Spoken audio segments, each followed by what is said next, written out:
유럽 발칸반도의 작은 나라 몬테네그로. 최근 몬테네그로는 GDP의 100%가 넘는 해외 부채가 생길 정도로 국가 재정이 심각하게 악화되었습니다. 과연 무슨 일이 있었던 걸까요? 지난 2014년 몬테네그로는 중국의 실크로드 건설 사업인 1대1로 프로젝트에 합류했습니다.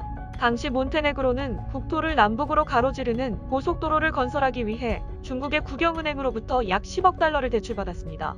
이후 중국 국영 건설사인 CRBC가 고속도로 건설을 맡아 3,000명의 중국인 노동자를 고용하고 중국산 기계와 자재를 사용해 건축 프로젝트를 이어갔습니다.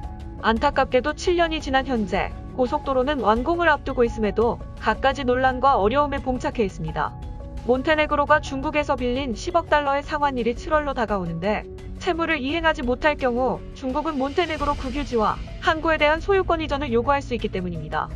그렇게 될 경우 중국이 몬테네그로의 항구를 장기 임대하여 발칸반도 서부에 해군기지를 짓는 등 유럽 지역의 군사 외교적 영향력을 확대하는 것이 가능한 상황입니다. 현재 몬테네그로 정부는 부채 상환을 위해 유럽연합에 대출을 요청했지만 EU 측에서는 이미 몬테네그로에 상당 규모의 자금을 지원 중이며 향후 몬테네그로가 해당 금액을 갚을 수 있는 가능성이 희박해 보인다며 대출 지원을 거절했습니다. EU 내에서는 중국의 영향력 확대를 막기 위해 다른 방식을 통해서라도 몬테네그로를 지원해야 한다는 목소리도 나오고 있지만 국제 외교 전문가들 사이에서는 중국의 확장을 막기에는 이미 늦었다는 의견이 지배적입니다.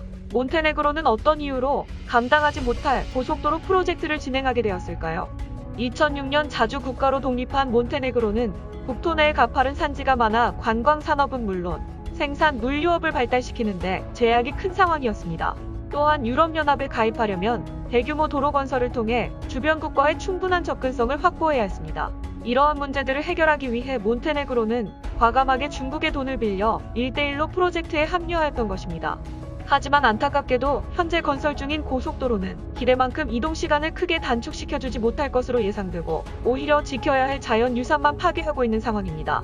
게다가 늘어난 부채 비중으로 인해 몬테네그로의 EU 가입 가능성은 오히려 희박해진 상황입니다. 많은 희망을 가지고 중국과 협업했던 몬테네그로. 하지만 신리와 자연유산, EU 가입 가능성까지 모두 놓친 비극으로 귀결되고 있습니다. 차이나먼이었습니다.